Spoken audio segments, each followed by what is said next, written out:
हमने पूछा कि भाई बोलिए, तो सब कहे कि नहीं साहब ये शराबबंदी की बात बोल रही। तो फिर लौट करके आए और फिर हमने उसी दिन घोषित कर दिया कि अगली बार अगर आ जाएंगे, फिर उसमें चुनाव होना था 3 महीने के बाद, ये तो हम 2015 की बात बता रहे, और जुलाई की बात, 9 जुलाई की बात हमने कही। तो अगर आ जाएंगे फिर तो शराबबंदी लागू करेंगे, इतना ही हमने ऐलान कर दिया था। इसकी चर्चा गांव-गांव, घर-घर तक हो गई और महिलाओं को बड़ी खुशी हुई।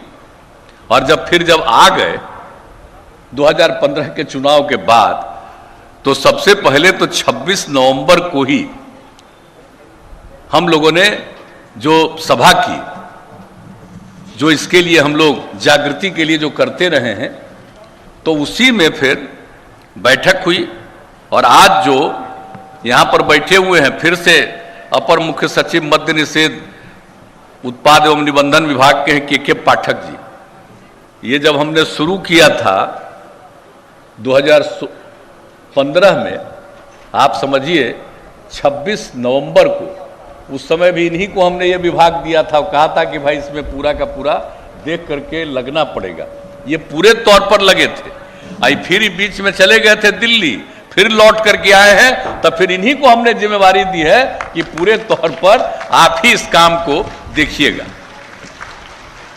आप सोच लीजिए कि उस समय जब महिलाओं ने मांग की और हम लोगों ने कह दिया कि लागू करेंगे, उसके लिए जो अभियान चलाया, आज कितना अच्छा गायन हो रहा है। इसी तरह का गायन उसी समय शुरू करवाया, पूरे बिहार में सब जगह अभियान चलाया। और उसके बाद हम लोगों ने शराबबंदी लागू किया 1 मार्च 2016 में। लेकिन उस समय तो लगा था कि भाई जो इतना अभियान चला है, तो ये चला है ग्रामीण इलाकों में, शहरी इलाकों में कम। तो इसलिए हम लोगों ने कानून तो बना लिया, लेकिन लागू किया कि 1 तारीख को हम लोग जो ग्रामीण इलाका है उसमें हम लोग पूरे तौर पर देसी और विदेशी सब बंद कर देंगे। लेकिन जो शहरी इलाके हैं, खास करके जो जिन जगहों पर इसको छोड़ दिया गया था, आपको समझ लीजिए, उसको हम लोगों ने कह दिया था बड़े शहरों में कि साहब ये देसी शराब तो बंद रहेगा, लेकिन विदेशी शराब की इजाजत अभी रहेगा, और फिर अभियान चलेगा तो बाद में बंद करेंगे। लेकिन जब 1 तारीख से बाकी जगह बंद हो गया और शहरों में कोई दुकान खोलने की शुरुआत करने लगा, तो शहरों में भी महिलाओं ने, बच्चे बच्चियों ने, पुरुषों ने कितने जगहों पर उसका विरोध किया और किसी को दुकान खोलने नहीं दिया।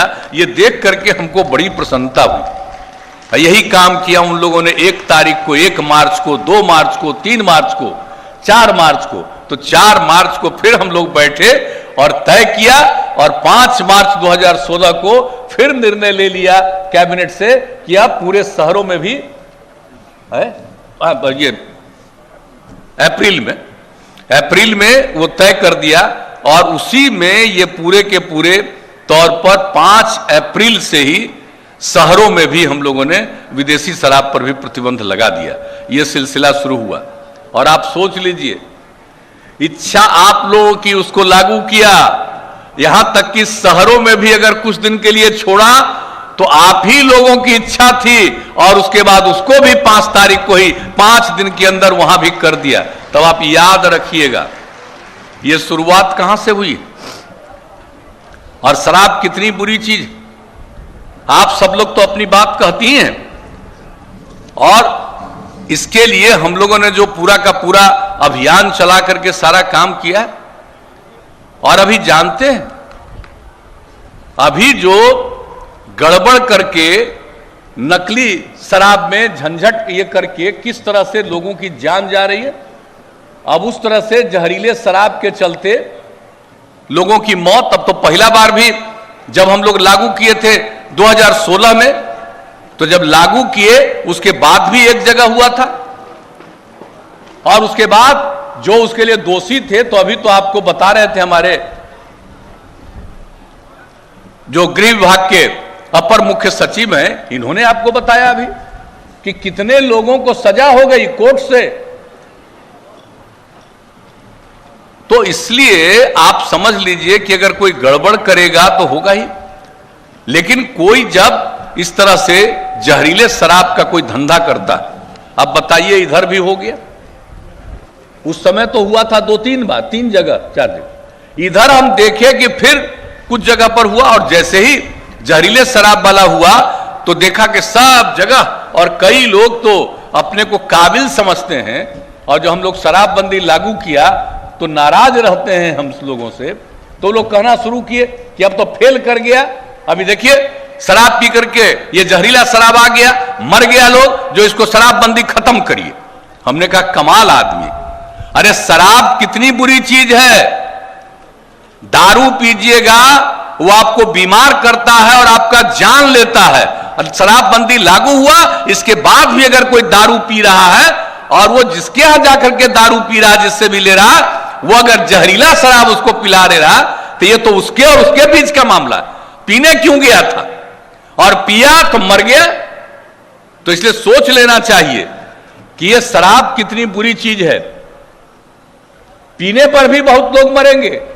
तो इसलिए उसी समय हम लोगों ने फिर मीटिंग की, वैसे तो हम निरंतर करते रहे, जब से लागू किए हैं 9 बार हम मीटिंग किए, फिर हमने मीटिंग किया पिछली बार, पिछले साल में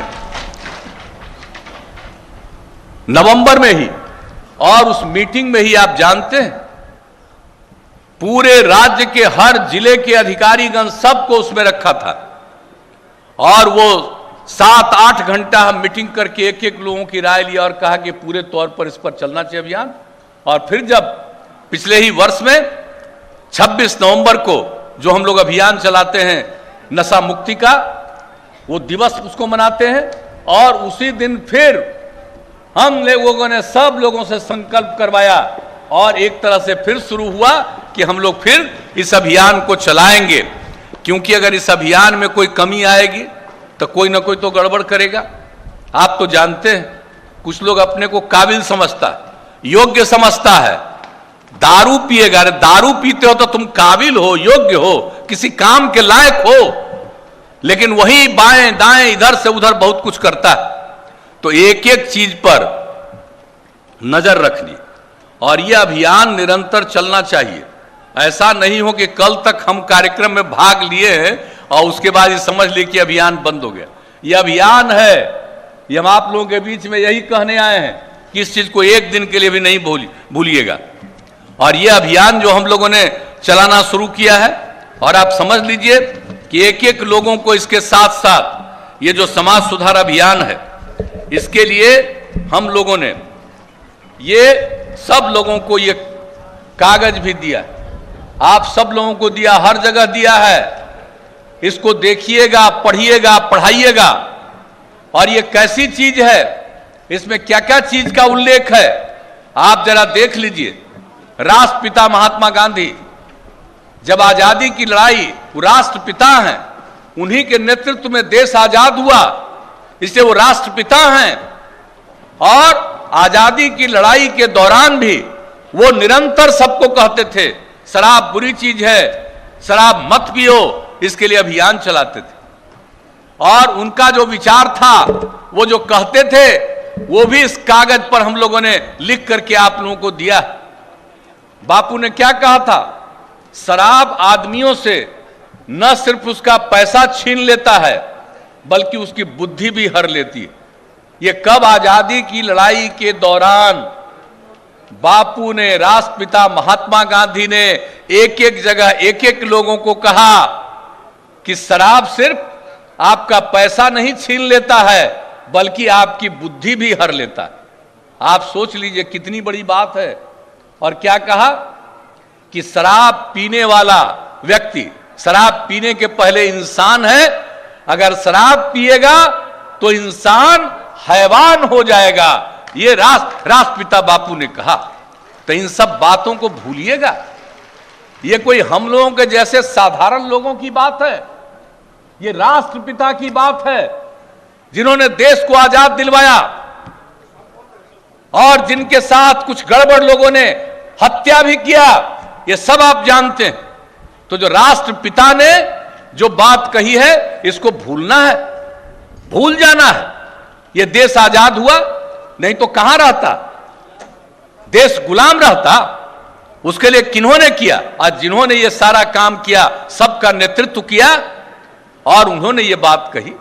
वो तो ये भी कहते थे कि अगर 1 घंटा के लिए भी हम तानाशाह बन जाएंगे तो सबसे पहले शराब की सभी दुकानों को बिना क्षतिपूर्ति के बंद करा दूंगा।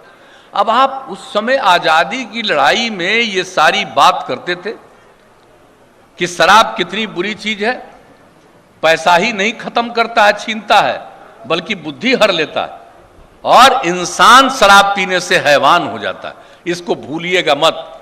एक एक नई पीढ़ी के बच्चों को बता देना है, रोज रोज बताना है।